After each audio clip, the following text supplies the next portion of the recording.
Nandito po tayo sa gitna ng daan. Ang dukal po ng daan natin. May doon po. Kamunta na po kayo mga kabukid o madamdaan. May upaan po tayo doon sa banda doon. Puntaan na po natin.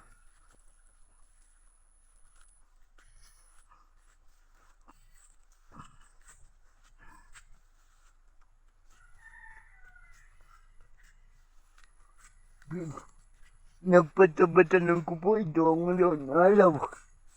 Hindi ko na po magawa dahil naiitapan po ako.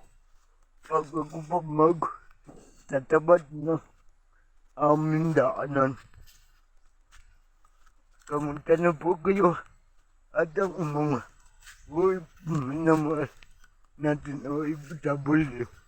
Kamunta na po. Bago po ang lahat, huwag po ninyong kalimutan mag-tukaro. Pakitil na po. Gabi na po nito. Kaya papalinitan ako po ngayon. Ito. Mamaya po ipapakita ko tayo nyo natapatan na. Ano po, andito na po tayo. Mga kabukdo. Andito po dun. Tabad natin na.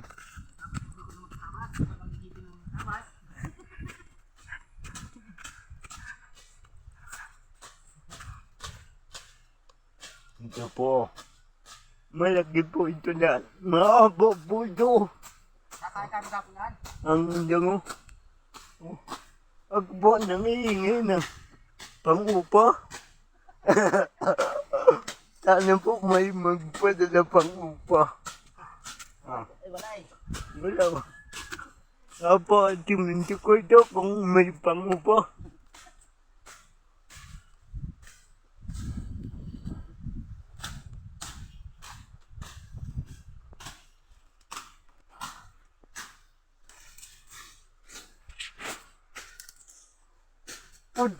Wala pa dito no?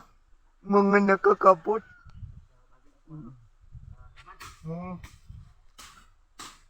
Yan ang pangpatukal sa danas. Yan. Yan ang timulaan tukal ng daan. Kapot. Adamihan na. Ito po. Malawag na po ang nalinito no.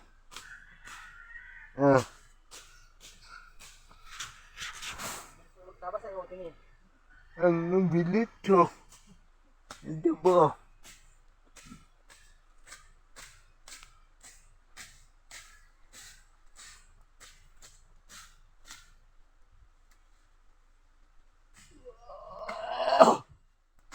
Mamaya naman. Papagkita ko po tayo mamaya doon pag-gali na. Good. Magapunda po ito.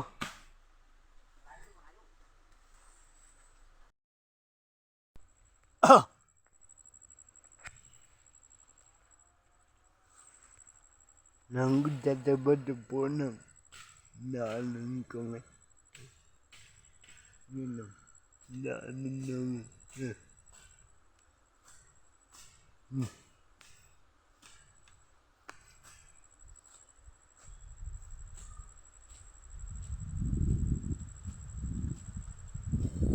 Bugi na.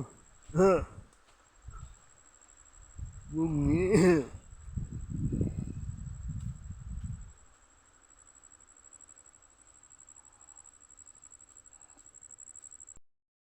Ito po mga kabukid ang problema dito.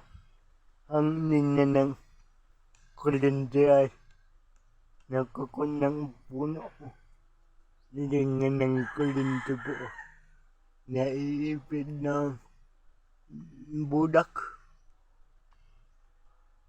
Pag bumuhay sila ang linya, mawawala ng buwag sa pawid. Dapat maayod po ito ng mga kinaukulan. Nandito po daan sa akin pinampagawa ngayon. Wow, linit na ang daan.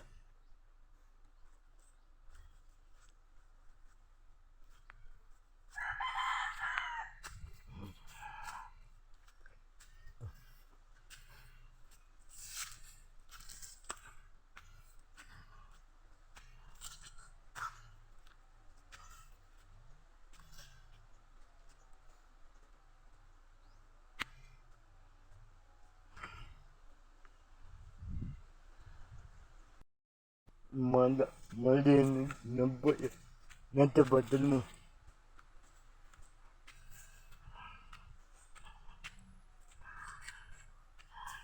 Ilagat.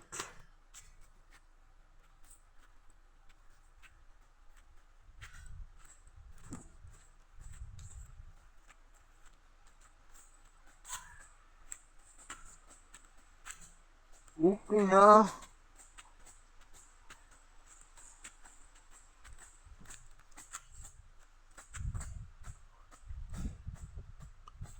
Ang sipag mga kabukid akin ng paano. Kaya lang wala pa ako pang upa. Guys, kabangon.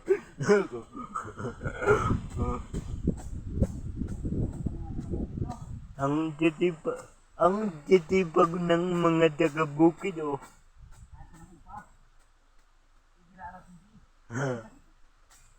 Sana po magbigay.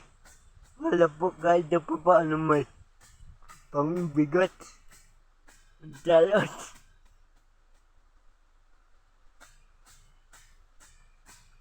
Sige po mga kabukid, ako po kayo magpapaalam na. Ingat po kayo at agad bitool po.